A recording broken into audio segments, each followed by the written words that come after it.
fancy intro music. Yeah! Woo! And hit the record button for State of the Game. Who is everybody? So y'all know who I am. I'm the most boisterous, loud-mouthed, annoying ginger that exists in Star Trek Fleet Command, but I'm joined by some awesome people. Samo, just in case people don't know who you are, who the heck are you? I am Major Samo. My channel is called The Gate Room. I am the relentlessly positive Canadian one. Trying to always keep hope up, and I believe that everyone can win. And I like Stargate and other stuff too. Like Stargate and other stuff too. Zero, who are you? Tell the people about you. Well, XeroGeez or XeroGeez, as some people like to call me. No geese. No geese. My place is the Thunderdome. As you guys know, welcome to Thunderdome, where we have cans of air. And yeah, we're just here to pick apart things. And then, of course, we're joined by OnCallDoc, who will have an exclusive interview towards the end, but not everybody knows who Doc is. Now, Doc is somebody that I talk to way too much. I annoy him a lot, and thankfully he puts up with it. Doc, just for future, who are you? I'm OnCallDoc.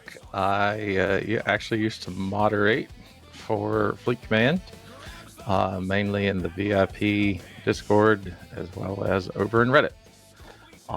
Currently not doing that anymore, and I'm happy to be here. Well, welcome in. We're going to have an interview towards the end for those curious. We're going to go over Doc leaving. We're going to go over why that matters.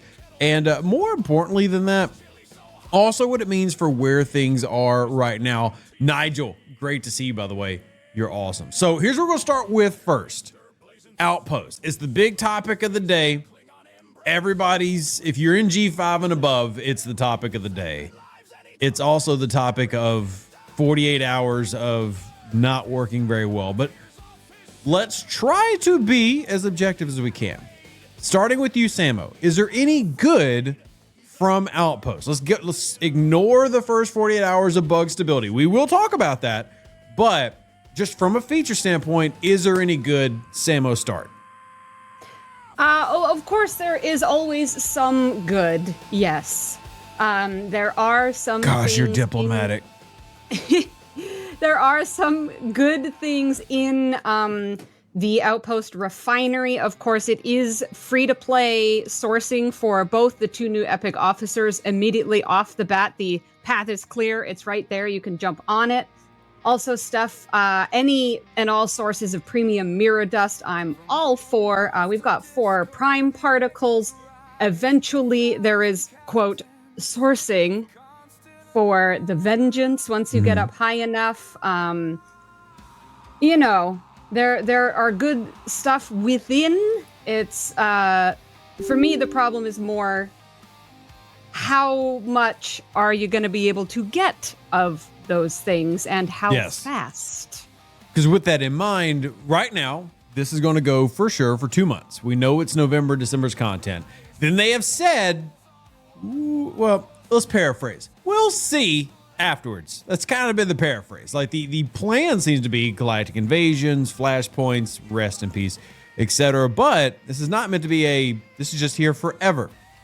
Now, we've heard a couple things prior. We don't want State of the Game to just be a rumor mill set of stuff, but we will try to give you a little bit of info afterwards. Zero, what is your community seen from the Outpost situation? I mean, I've been pretty hands-off with Outpost. I've only ran, I think, 3 so far. I've been pretty disconnected. It's not been something that, I mean, obviously more is more, but it's not something that's just excited me. So, you know, I don't know how much my guys, you know, my groups and whatnot have done it, but yeah, I've not been super engaged with it. I've only done 2. Yeah, I've done as many as I can just for testing purposes. But background on that, just as a nerd, I really enjoy, okay, what officers work, what officers don't work. And then I'm the one who was up till 2 a.m. the day one, going through making sure each officer works so we could update a spreadsheet. But I realized that I'm the weirdo here.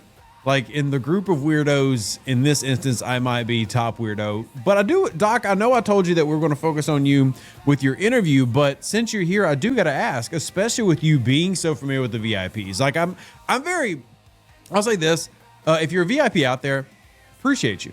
You keep the game free to play. And also, I never thought there would be a day where I saw as many Rev D tags in the VIP Discord as I have seen in the past 5 or 6 months. But Doc, VIP experience with Outpost. I know you've stepped back, but even you've seen. What have you heard? Not a lot of good stuff. People seem to be, the payouts are not impressing people at this point. The whole fact that you are tying up 3 ships for hours on end, yeah, it's an AFK kind of thing, but you've only got so many ships and you're trying to do other stuff, including start up your G7 mining and whatnot. It just takes away from that, and we'll just kind of gloss over just the stability aspect of it. It's just to be not clear, been a good time. I don't want to gloss over that. I wanted to try to talk about the positives first. And I will say, in terms of rewards, the people this rewards the most are G5 and early G6 players. Most G7 players are done with the primes and or have purchased them. Most G7 players are done with the prime mirror dust and have purchased them, or have purchased them. And the 2 new officers, while next month we have another officer coming out who is again PvP related. I've already dropped hints about that. Even then, you don't see a lot of high levels excited about that as a concept either, right? So you have some solid stuff in the refinery, but a lot of work to earn what's in the refinery. But for me, the biggest issue is not the outpost mechanic. I really don't mind saying, oh, cool, I'm just going to ignore something for 6 hours. I actually sleep, believe it or not. It's the... What? I know. It's the stability. You? It's the bugs. Samo, have you had an outpost break for you on stream? Shockingly, I have not, actually. Sorry to possibly disappoint with Stay that. of the game is good. There you go. You have it. Stay of the game is good. But that's probably because I didn't start one in the first 24 to 36 hours. I looked at it on my stream on Tuesday on Arcfall. I looked at what was happening around me and I was like, nope, I'm just not even going to do the new feature, which is pretty sad, honestly, when you think about it. Yeah. And we've already had one emergency maintenance with another maintenance coming after this episode will air on YouTube. And, I think that's fair. To be fair, press the button. I do try to tell players, don't do things the day it comes out, particularly around event reset. But this one just feels especially rough. And, I was talking to some VIPs. Another issue is just you have so many players who you do have VIPs doing it. Don't get me wrong, but there's not a lot of value for it as a VIP. There's a separate set of situations that we're going to run into, like the Vengeance SMS meta getting pulled and changed multiple times, but now completely pulled. And I have a super slow drip for Vengeance BPs when we already know that the 73 uncommons are significantly stronger stat-wise, but then you need 25 trillion rep to get there. There's just a whole cluster of pain in G7 at the moment. I think Outpost is just another example of content that they bring out that on paper, like in a vacuum, this doesn't sound that bad. But then when implemented and then combined with events, you go, I'm very frustrated. And going by what chat is saying, similar experience here. Now we'll get into the numbers of things in a bit, because some of these numbers might surprise you. And I've been tracking STFC numbers for years now. So I'm actually gonna be able to tell y'all in today's episodes of State of the Game, not only how many players are in G7 today, but how many players were in G6 when it launched and the differences between the two types. Because as Doc is gonna be able to tell you, 2 drastically different groups of people are in G7 now versus who were in the first month of G6. So, Dr. Iron Chef, good to see you. Thank you. Next up on our topic list, though, Outpost. And don't worry, by the way, if you're in chat, we will get to a Q&A portion. But we want to hit our topics. We want to talk about the main things. Outpost, Zero, is there anything you want to add on the Outpost issue besides the horrible lag and stability? No, I mean, I think we've pretty much hit it on the head. You know, it's basically going to be an overnight mechanic for me and for a lot of people. You know, you're not going to want to tie up your best ships for this. I sent out my Roddy and my Int-D to do a 60 because I wanted to use my other ships, and that didn't go so well. So it's definitely going to be an overnight thing. Yeah. I think what makes it even worse about it from a mechanic standpoint is it operates on these buffs that they want you to activate and use, right? Like, so for example, in the background, just while we're doing this, I'm running one of the Borg ones. They want you to do the retaliation isolated defense upgrade, which if you're in doing the G6 or G7 ones, that wants an insane amount of Sigma par still, by the way, Scopely. If you're talking about wanting to make things better, stop making things cost so much ridiculous ISO, or the ISO defense, for example, causing so much par steal. But let's just say that you wanted to take advantage of the buffs that these outposts have. If those that don't know, you only get the buffs when you have the outposts. So if, as Zero is saying, you need your best ships to man the outpost, why would I then go after the outpost for, say, a really good PvP bonus? The best ship I have is already taken up. What am I making my PvP Monavine better now? To make up for the fact that my Rataran, my Crenshaw is out? Nah, we're gonna go battle barge it with a great Monavine now. It seems like so much of the design overlooks the how do you actually play the game. Do you feel that way, Samo? Like it just feels like there's not that. Man, 100%. I am not motivated by these buffs in any way, shape, or form.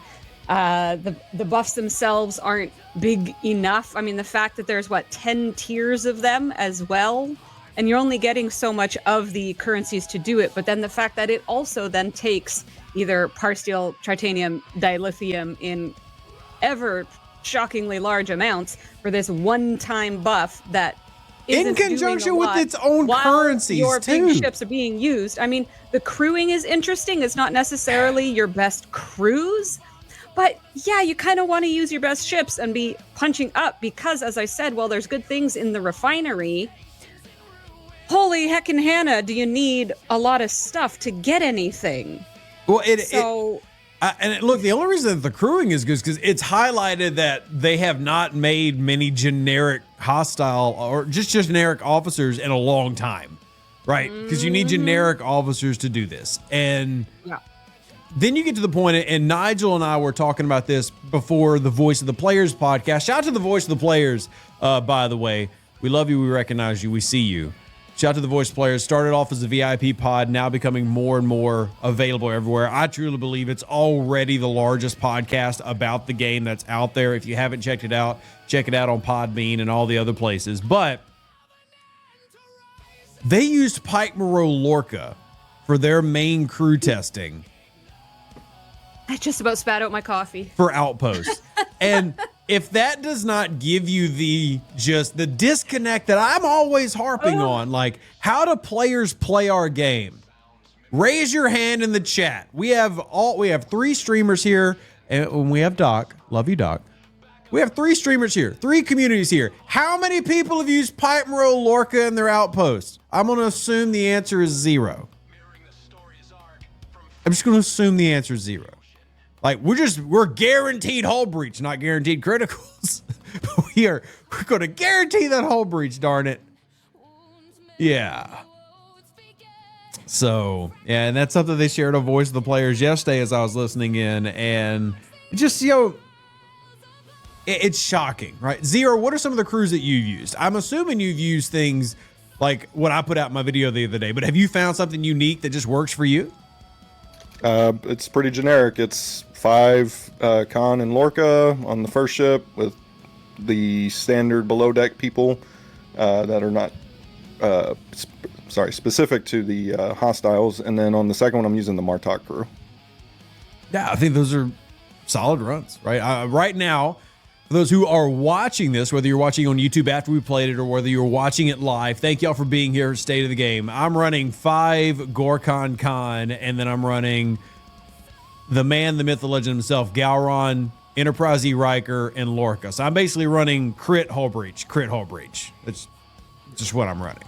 So not that that's even the best crew. Just it's nothing to do with Pipe Monroe Lorca, though. I'll tell you that. Technically, Lorca's involved. He's in one of them.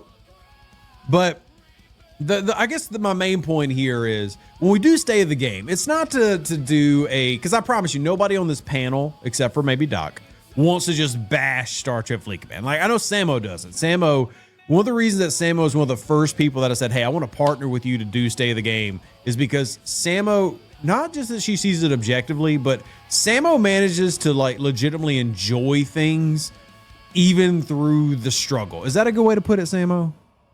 I certainly do try. I'm glad, very pleased that you recognize that. Yes, I try to always find the bright side of life. You're very a silver lining person while also being willing to say, hey, the outposts stink, right? Absolutely still calling everything out. Don't get me 100%. wrong, chat. Absolutely still calling everything out, but finding ways to deal.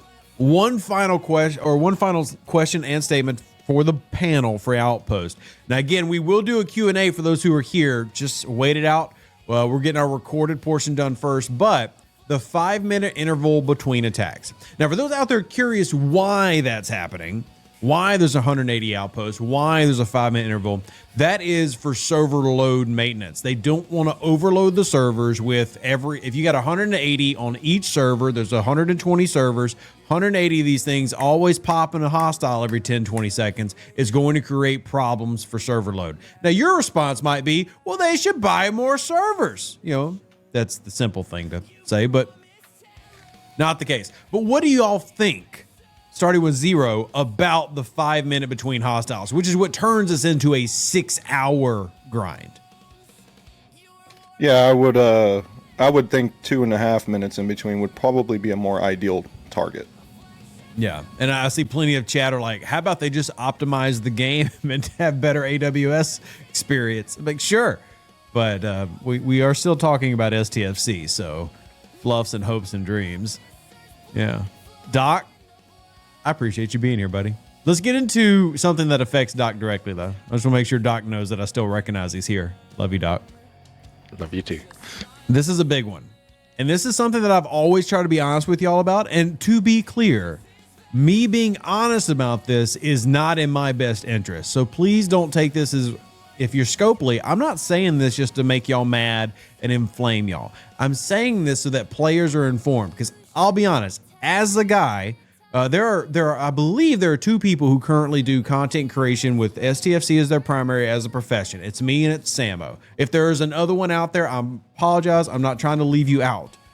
But with that logic train, you would think me and Samo, I'm pointing the wrong way. Me and Samo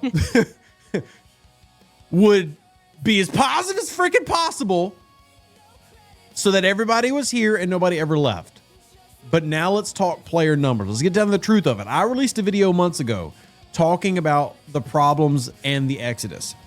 Right now, we are at, and this is according to third-party tools, this is not Scopely information, 225,000 total players, a little bit above that, but 225,000. That's the number of accounts. Before anybody in the chat's like, all the alts. Yeah, you know what? Most people who play this game sitting on the toilet don't have alts. It's only you crazy knuckleheads like Rev Deuce who have multiple accounts. So they do exist, but there's not like 100,000 of them. But the reason I bring that number up is November 2025, current player count, 225,267. May 2025, go back 6 months, player count, 245,000. That is 20,000 accounts lower. Everybody in the chat right now who is attending State of the Game Live has a friend, an alliance mate, somebody who has left. We have somebody on this panel who has done just as much as almost anybody else in the game to advocate for players who has literally quit the game. This is a problem, and it needs to be said. Samo, what do you think when you hear those numbers? It's very concerning indeed. Very concerning indeed. An interesting something I'd be interested in amongst is certainly where are they leaving from? Is it a specific generation more than others? And it'd be really interesting to discuss why that might be. Okay. Zero, do you have any thought before we jump into getting into specifics of the numbers? Zero, do you have any thoughts? I do think it's very concerning, and we know that there's been several people in the upper echelon that have left. Right, we're talking about high spenders that have really, juiced the game, kept the game going and whatnot. So it's concerning. That actually brings up a point that I really wanted to hit on, which was the type of players we have, and this is an opportunity, if comfortable, for Doc to chime in before we get into his interview. But Doc, just to answer or just to ask you a straightforward question, would you say that the general population of G7 right now, for those curious, right now, we're 1 month into G7. We have 1,947 people in G7. Would you say that the class of G7 player, as in like the type of spender, is different than G6? Oh, most definitely. Yeah. That there's not nearly the amount of fervent spending drive that I've seen that we saw with G6. And G6 had its own problems. Oh, of course. For sure. Yeah. But it's like they amped it up times 10, and those players are just noping out at this point, seemingly. So, and I want to bring this out, and Samo, you asked a great question. Where are these players coming from? Where are they going? Cotton Eye Joe. Right. So I will put a graphic on the screen here in just a second. Shout out to, of course, STFC.WTF for it. But I also want to take these numbers a step further. We know 1 month after launch that there are 1,900 players in G7. That said, we also know that the style, based on what Doc just said, again, for those who missed it, Doc is a former now VIP moderator, which is a volunteer position, but basically he was a moderator for the Whales. Shout out to the Whales. We do appreciate y'all. He also was a spender himself, and he was also a playtester, correct? I got to attend a couple. Yeah. Most of the time they were held in times I couldn't really participate. You know what I mean, though, right? Yes. So, all of that said, there's 1,900. I have been tracking numbers for a long, long time because this is my life, and we can mock that. If you're in the YouTube chat later, feel free to mock it. If you're in the Twitch chat here, feel free to mock it. But I've been tracking these numbers even before Chrono was leading STFC.pro. Shout out Chrono, greatly appreciate you. Another amazing content creator who we could not do what we do without the information that you provide. But y'all want to know how many... Man, I almost want to turn into a guest, but I don't want to eat up too much of our time. Y'all want to know how many people were in G6 1 month after it launched? And again, different style of spender. But when it launched 1 month after, there was 2,400. And I really want to stress the difference in style of player, because when G6 rolled out, there were multiple events that cost over $100,000 US to complete. OnCallDoc might remember these. It was hey, we want to get you to 70 as fast as possible, and you need to build the Crenshaw and build the Enterprise E to complete this event. And Doc remembers, multiple people completed the event. Oh, yeah. It was a horse race and a half. Like, it wasn't... We were there cheering people. Yeah, it wasn't even like, there's just that one guy dropping $1 million. No, there were several people racing to beat that event as quickly as possible. So, month one, G6 rolls out. We have almost 2,500 people. Now we have G7 rolling out 2 years later. We have yet to hit 2,000. And most of the players that you're going to see in that sphere are light spenders. We even have pure free-to-play who are in that range now, and they're upset because they're refusing to pay the price tag of the Vengeance. They're refusing to buy the rep packs. It's $10,000 just in rep packs to get the 25 trillion rep needed to build a 73 uncommon. 2 years ago, Scopely had people gladly throwing that cash. This is not 2 years ago. What's different? Samo, what's different? gosh. I mean, the whole state of the world and economy are a bit different right now, but I'm not going to get into politics. It's still a true in the statement, though. actual- The economy of the world is different. And this game definitely hit a peak right after COVID. I would say, I could say for me as a content creator, and just me being honest with y'all, when did Rev make his most money on YouTube? Again, me being transparent. 2022 after COVID, the post-COVID high is when YouTube was like, we're going to buy you a house. I mean, I didn't make millions of dollars or anything, far from it. Wasn't making $100,000 a year or anything, but that was the peak. And you could see that translate to the game, but that's not the case now.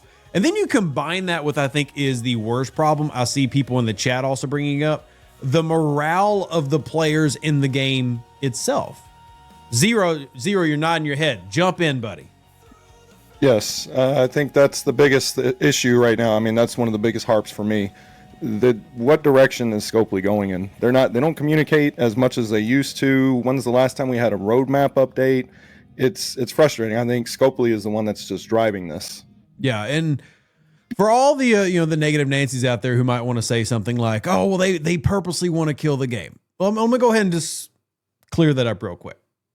If STFC dies today, those employees have nowhere to go. Like, they're not shipping the digit game designers over to Marvel Strike Force. They're just out of a job.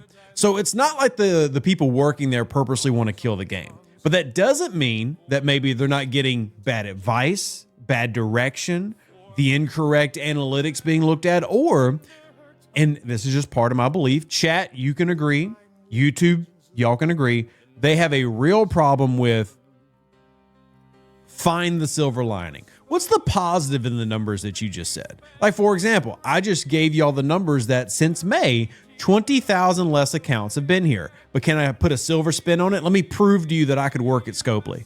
Did you know that just since August, they've added in 7,000 players by launching new servers and doing a new marketing drive for new players?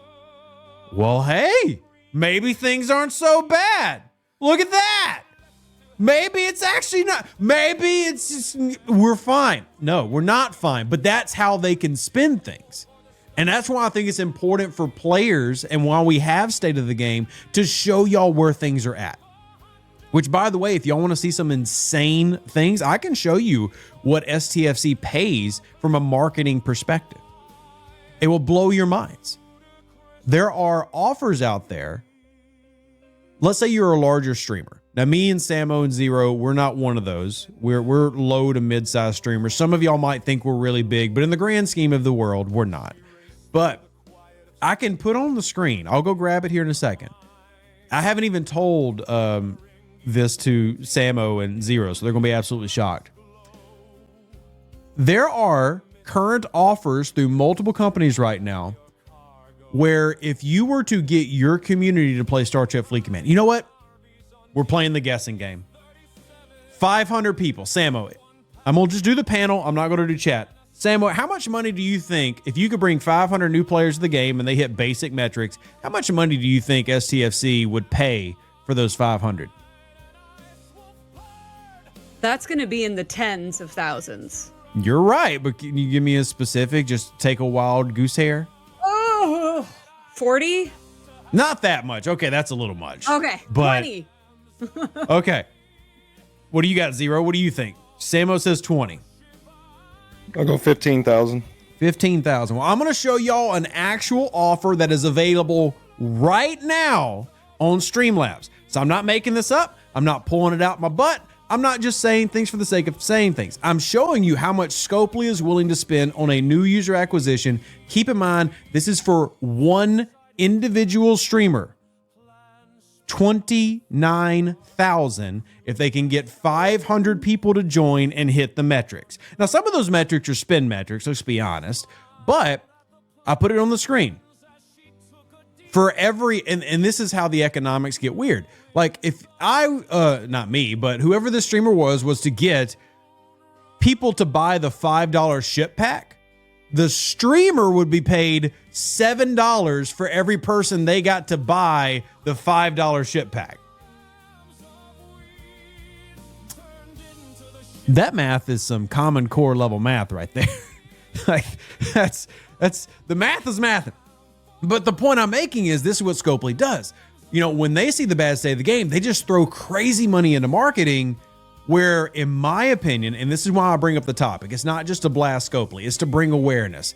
My logic here is, okay, take a step back, reinvest that money into things about the community that you do have, the quality of life that you do need, the content creators and the community that keep you alive, the VIP moderators that keep that Discord from burning down to the ground every single day. And again, I just showed you one offer, right? That was one Streamlabs offer for one content creator. You can go on Twitch at almost any given time and find 10 to 15 people who have those type of offers, right? Now, again, I'm not saying that they shouldn't spend money on marketing. I understand that marketing money is different than game design hour money. But the point I'm making is there's so much of an emphasis at Scopely of, oh, if we lose people, we can just get them back. But as OnCallDoc has said, and Doc, I'm grabbing you again, you're not just making whales anymore because the people in G7 aren't the same that were in G6 or G5. Oh, that's very true. And I've even told them before, and this isn't, and I've made this quite known in other places. If you look, they suck at retaining people, and they need to get back some of these other players. And we still even have some of the old G6 spenders who have just stopped spending. I was like, give them a reason to spend. Invest in the stuff they want to see. Yeah. Well, is a part of the problem that everything is just so rinse and repeat, copy paste? There's not, people are starting to lose interest in the new stuff because it's all just the same stuff with. Well, I will say, attending Voice of the Players. Again, Voice of the Players podcast is a podcast that has started and will mostly be for the VIP area of the game. And I think they deserve to have that voice that helps unify them and helps push for change. But they were all very clear. And, I was there. There was, over 100 people who were live, there. And almost everybody, whether it was Sandra, Nigel, Jules, they all said, what's the whole point of Outpost if you're a G7 player? Like, what does this give me? What does this do for me? And all of them had the same answer. Nothing.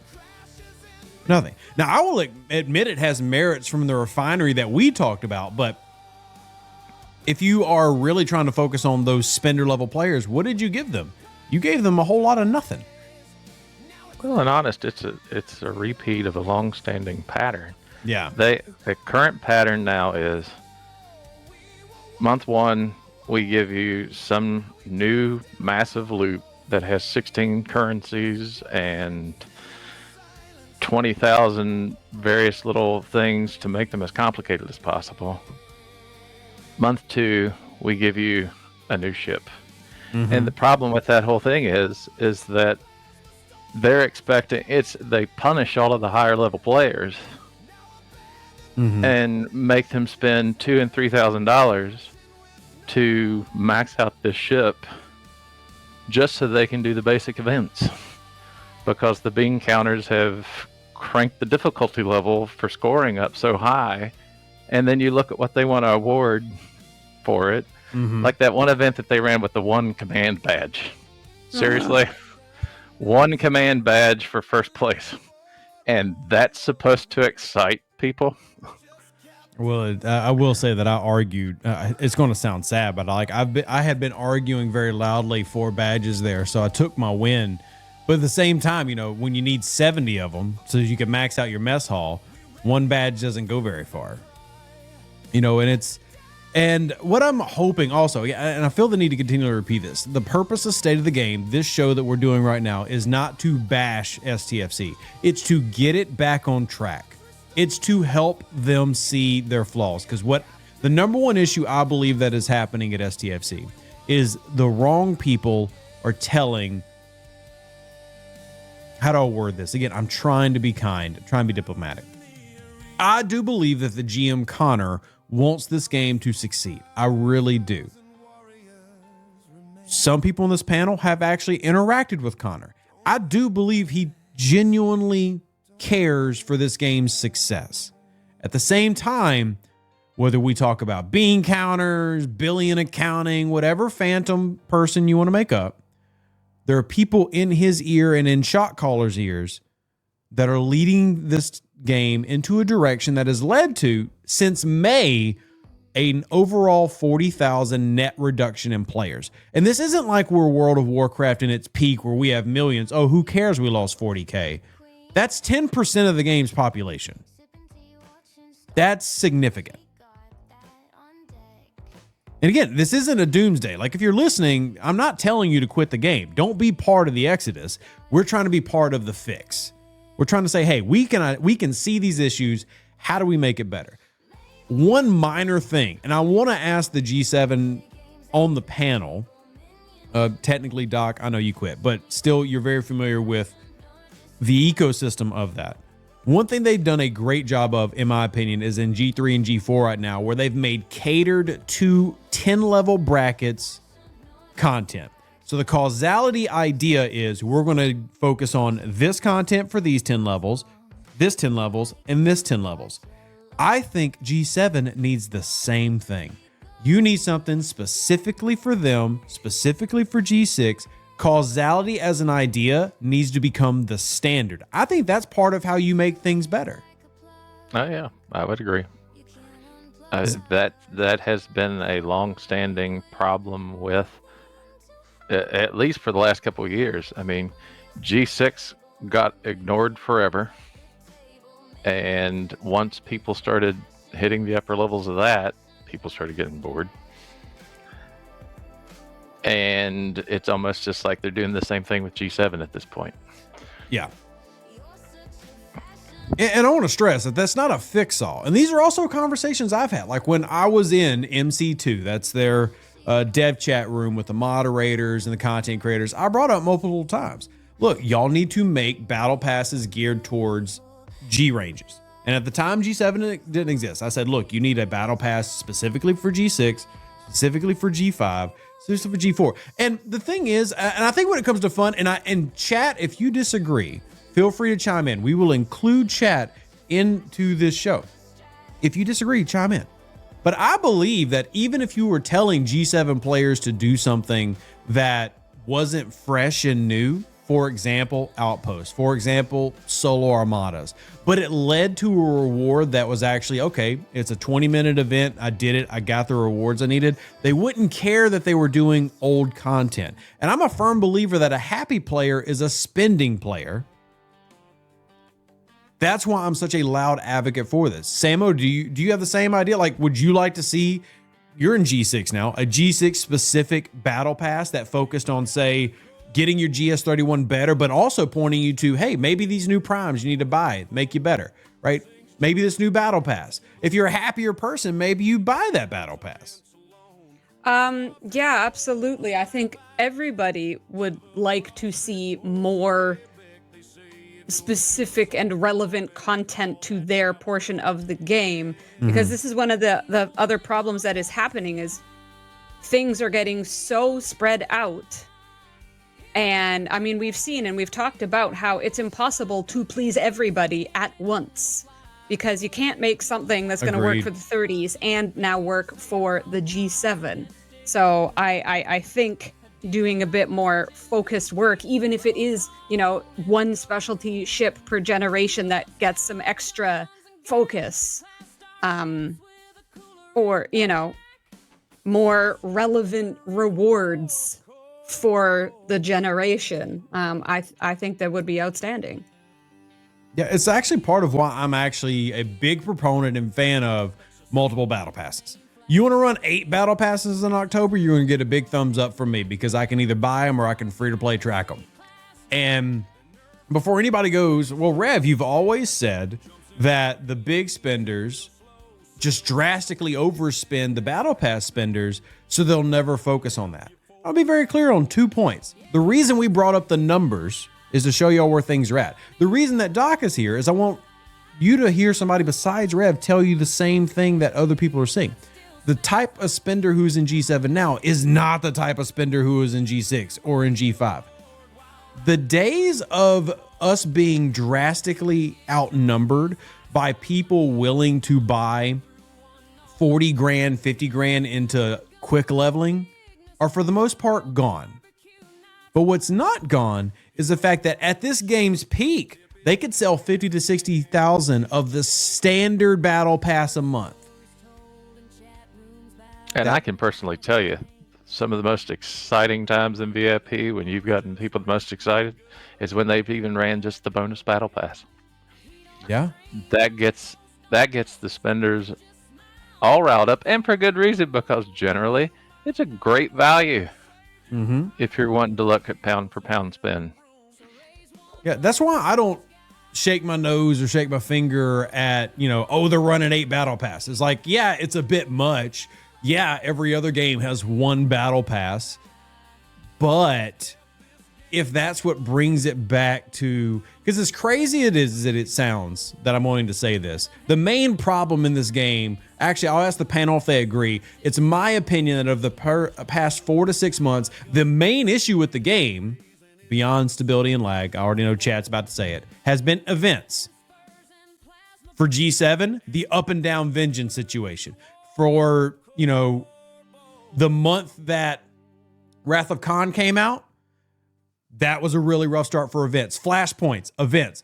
Events have been an issue for 2 full quarters. That said, events, who also run the battle passes and the packs, etc., are the ones who could bring this right back and ready the ship and stop the bleeding that is 40,000 people leaving since May. Do y'all agree? Zero, you haven't said anything, so I'll just ask you first. Do you agree with that?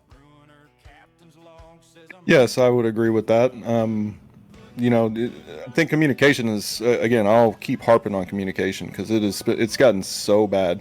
If they could just, communicate, things, keep us posted better. I get, we've seen stuff on Discord with the Outpost stuff this month rather. But, just keep it going. Don't, communication has just been god awful. And that brings me to our next topic I really want to hit on. Feedback, is it listened to? And this is a really complicated subject because short answer is yes. I talk to people still. They can yank an NDA away, but thank you for those at Scopola who still work with me and talk to me. I do really appreciate you. Samo, talk to people. OnCallDoc, obviously, everybody here has had some interaction with them. The short answer is, do they listen to feedback? Yes. But it's a lot of layered nuance here. And I actually want to start the floor here with Doc. Feedback. What is it about feedback that most people don't get? I think that obviously they love to hear positive feedback.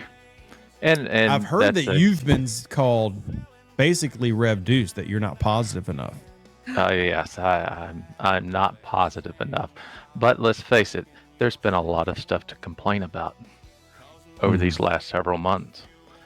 And it's not been a very happy VIP player base.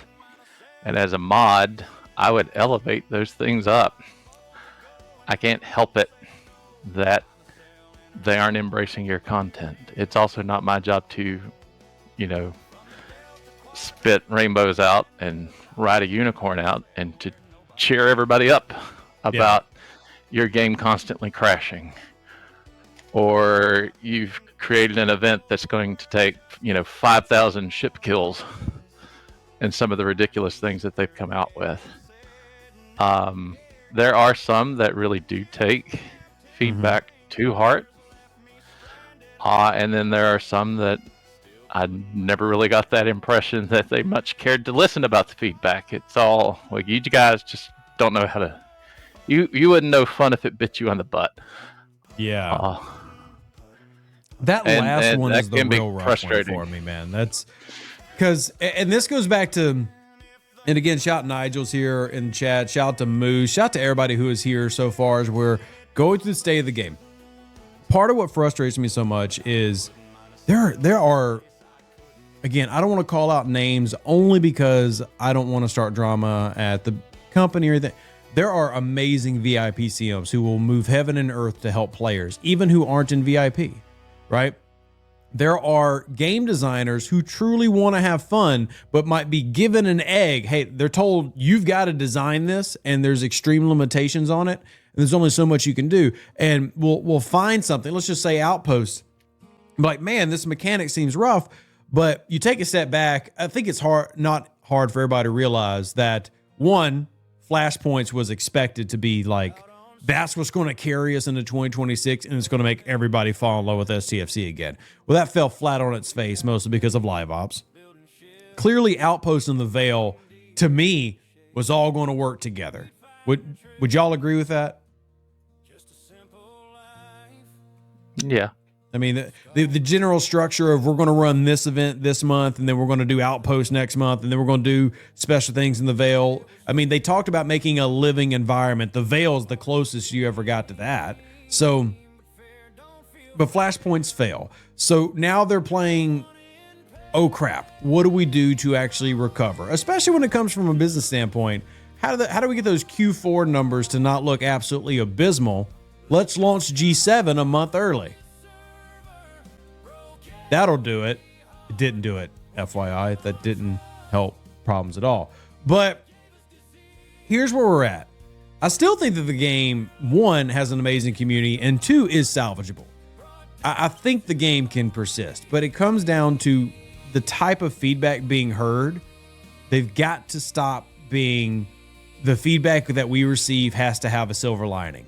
At some point, you just have to accept the feedback is bad and don't ignore it because it's bad.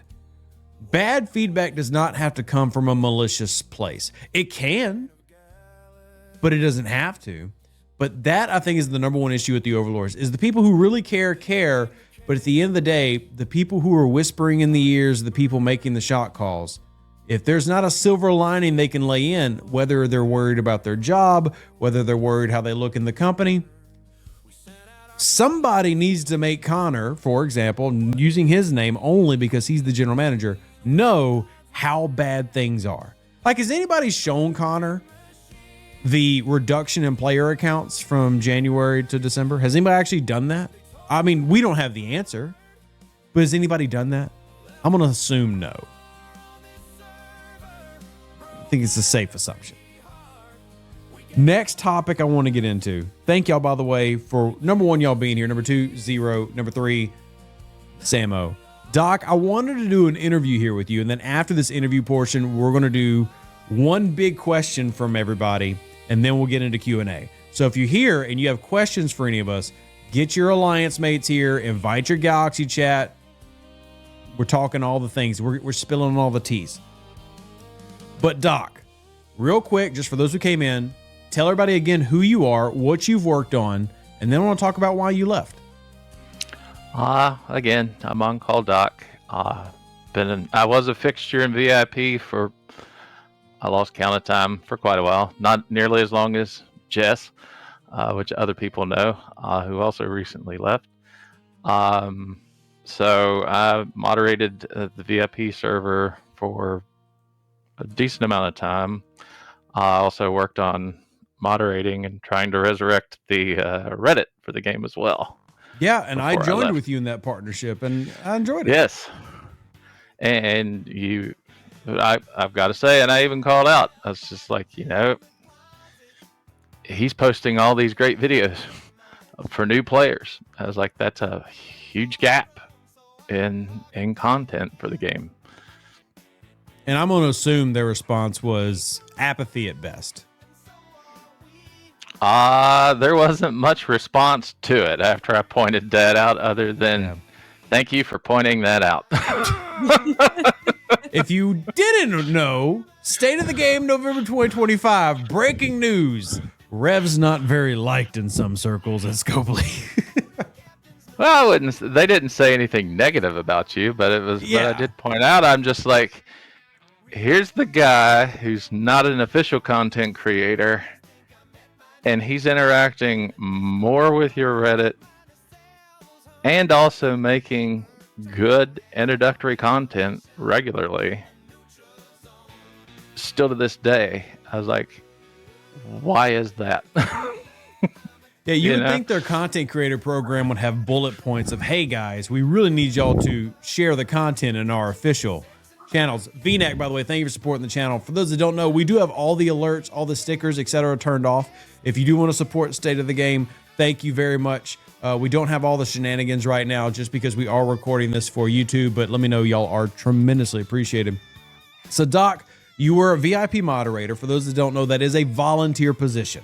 Just like a content creator, you're not getting paid.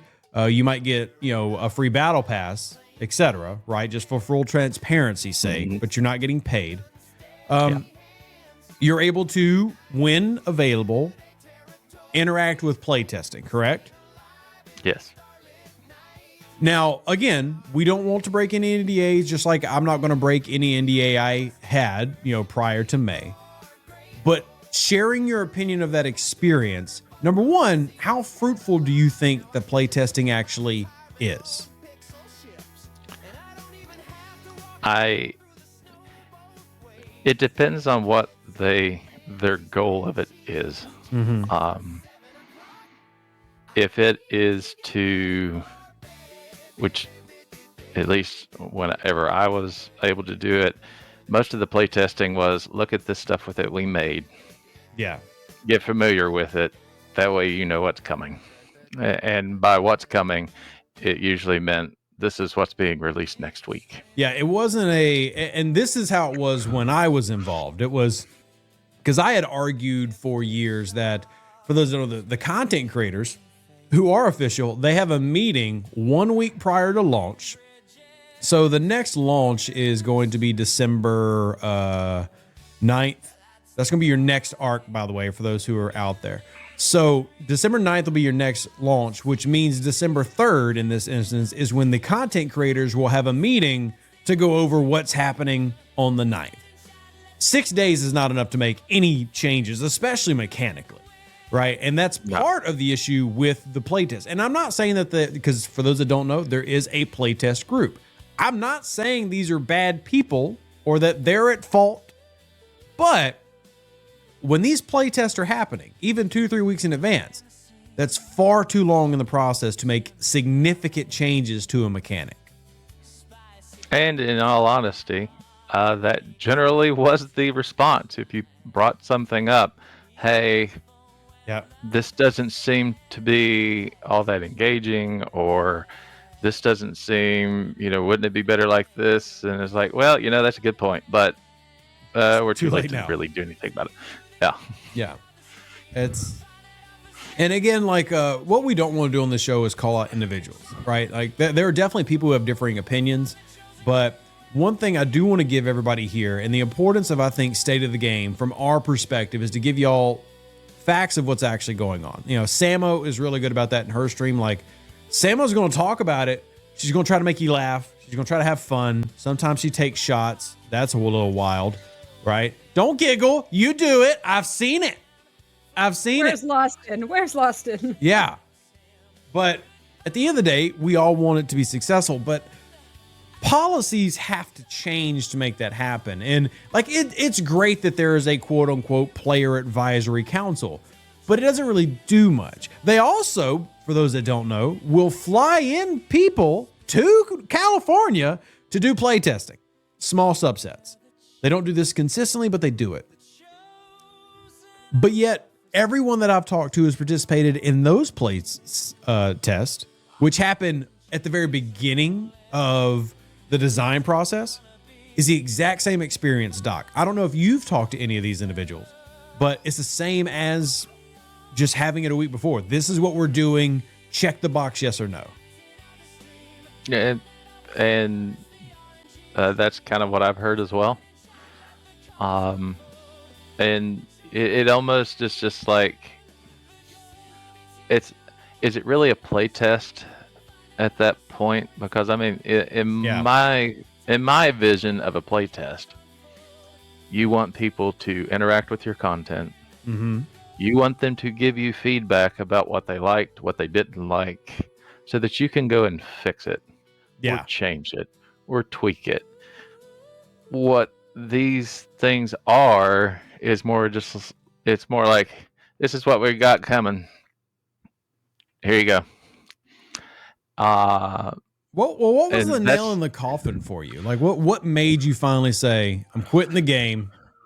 I'm stopping being the moderator? Because you and I had talked about this for months, and I'll be honest. Now that you've stepped out of Reddit, not that I don't want to help the Reddit players, but I'm hesitant to see who they're going to put in charge of that, because there are people who just will probably not let me post, to be honest with you. But what is it that finally pushed you over the edge? Just like, look, I've had enough. I can't work with them. Well, so me quitting the game and then me just quitting moderating happened at 2 different points. Mm-hmm. I actually quit the game at the end of the whole transition arc. Mm-hmm. And my main reason for quitting is that I just I wasn't having fun anymore. Yeah. The content had gotten to the point, at least for me, it's just, okay, I'm spending how much time in this game? It was almost like having a second job. I hear that I a lot. don't need another 8-hour. Yeah. I don't need another 8-hour job that I'm actually paying someone so that I can do it. You know, and it's almost like the stuff that made the game enjoyable for me when I first started isn't there anymore. Back when I started was back in TNG when we had. I mean, how many months did that arc run? 5. And yeah, a 5-month arc. The story underpinning it was goofy as all get out. But the events were fun. You were having fun with your alliance. They varied them up. Everybody was looking forward to certain things, especially the end of Arc Store. But like I alluded to earlier, now the game is almost just like every arc is a cookie cutter. It's a 2-month thing. Here's a new loop. Here's a new ship. Here's a new loop. Here's a new ship. Oh, by the way, you're op 70, so you need to spend $3,000 to get the ship up to where you need to actually participate with. Yeah, and that kind of goes right back to what we were talking about with the player population. The G7's here, and again, there's several of them in my chat right now. Appreciate y'all being here. But the willingness of those G7s to spend is just not the same. Like this month, they bring out a new building, right? It's actually a new generator, the Outpost Control Center. Now, you were still playing when VIP argued that we shouldn't have to spend $500, $1,000, $2,000 for it to be relevant for us. And there was a 2-month period where $100 got it semi-relevant, right? Yeah. They reverted to the old system because the new building cost you $400 to get to level 40, which is the level you needed to do 3 ships. So they heard that feedback for a couple months, and then they backtracked on it. And that's part of another question I want to ask you is, what causes stuff like that in your experience? What makes them go, okay, we heard the feedback, it makes sense, and then completely backstep on it? I honestly don't know, to be quite honest with you, because I mean, some of the most happiest player times in VIP has been when, I mean, one of the most common complaints in VIP is that I'm getting price gouged. Yeah. Because I've already given you a bunch of money, and now you're trying to get more out of me. Mm-hmm. And the Vengeance was another example of that. And that's why you had so many people with such hard feelings over the fact of they promised them one thing with the ship, and what they delivered wasn't anywhere close. They promised them a Death Star level ship that could wipe anything, and they got that also goes back into Volkswagen Beetle. A lot of other issues that we've brought up before, where testing, right? Like, I've talked to people that part of why they thought that was going to be so good was they were testing with things like the Retaliation Squad, and they thought the Retaliation Squad was going to be one of the greatest things in the game. Well, anybody that's a math nerd for STFC out there, I know Samo's into math. I don't know if she's willing to like really don the nerd hat fully. Like, does she have the pocket protector with the STFC logo on it, etc.? You know, Zero, again, he's just got his Michelob Ultra and his Gatorade. But how many people we actually asked this in my stream the other night. Who uses the Retaliation crew as a primary crew? Nobody. Why? Because ISO Cascade is king. More shots is king. It doesn't matter what you have on your little Retaliation Apex barrier because I can ISO Cascade the fudge out of you. And what's really sad is that, you know, for a time, they actually were doing things to mitigate that. And we were Like Apex finally barrier. getting, yeah. Until and we were finally Apex Red getting came to out. a point. And right when there was a whole group of us that was just like, you're immediately going to completely undo everything that you've spent the last, because how long, it was like 4 or 5 months they just kept chucking Apex barrier in left and right. Yep. And it was helping some of the fights. Like the Mirror crew was doing better. Yes. Especially and Mirror we finally weren't in one hit kill territory anymore. We were seeing round 3, round 4s, especially with more evenly matched people. And you know what? If they would have left it like that, the Vengeance would have worked quite well. It would have. And more than likely, because we know that there is a development time in that, more than likely, that's when that ship was developed. But it was like they completely shut off the fact that, oh, we've got this other thing over here that's going to completely upend everything. And called Apex Red. I shared this story with everybody in the panel and in our. Some of those don't know. This group, we're part of what's called SUCC, SSUCC. We're the super secret unofficial content creators, and we've all had experience working with them in one form or another. And I told you this. This is what frustrated me, Doc. This is not a new problem. They've actually done this consistently for years. For those of you who've been in the game a very, very, very long time, some of y'all have no life, and I appreciate you because you are like me, and it's nice to be seen.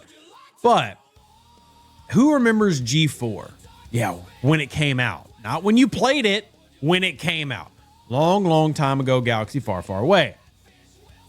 Well, they were designing the Enterprise A, and one of the reasons the Enterprise A came out with such an absolutely horrid ship ability is because their testing behind the scenes said that the Kirk-Spock combo was still going to be so ridiculously strong in G4, you could not have the epic ships be so overwhelming, but then they overcorrected for like the Tribune because the Tribune didn't have that, because Burning didn't have that.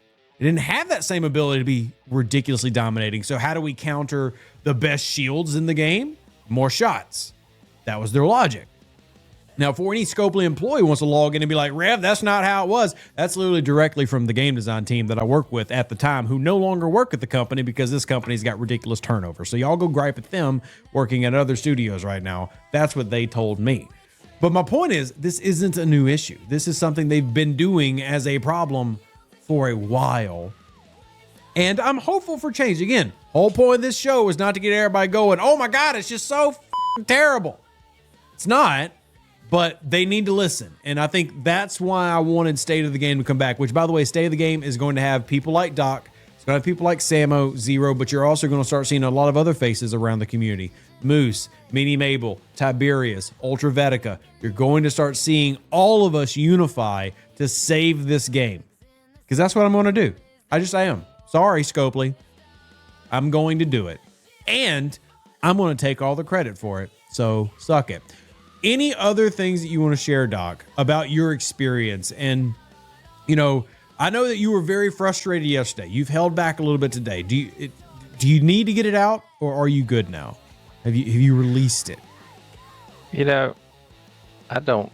I'm like you. I really do want to see the game to succeed. There are people that really do care about this game. The community managers work their tail end off. They do care about the players. I think they a lot of times get a bad rap over the fact that, much as we've kind of alluded to. Mm-hmm. There's a resistance to hearing anything that doesn't gel with a silver lining, you know. But Unless it comes in with a marching band and banners, they pretty much don't like feedback. no, Right, and so- at that point, it's like that's the whole point about feedback. And I've been, and people can tell you in VIP, there's been times to where I've just like, yeah, I hear you, but your point is dumb. It's just kind of, it's like, you know, I only want to pay $100 to max my ship out. Okay, I do too, but you know, that miracle ain't gonna happen. Yeah.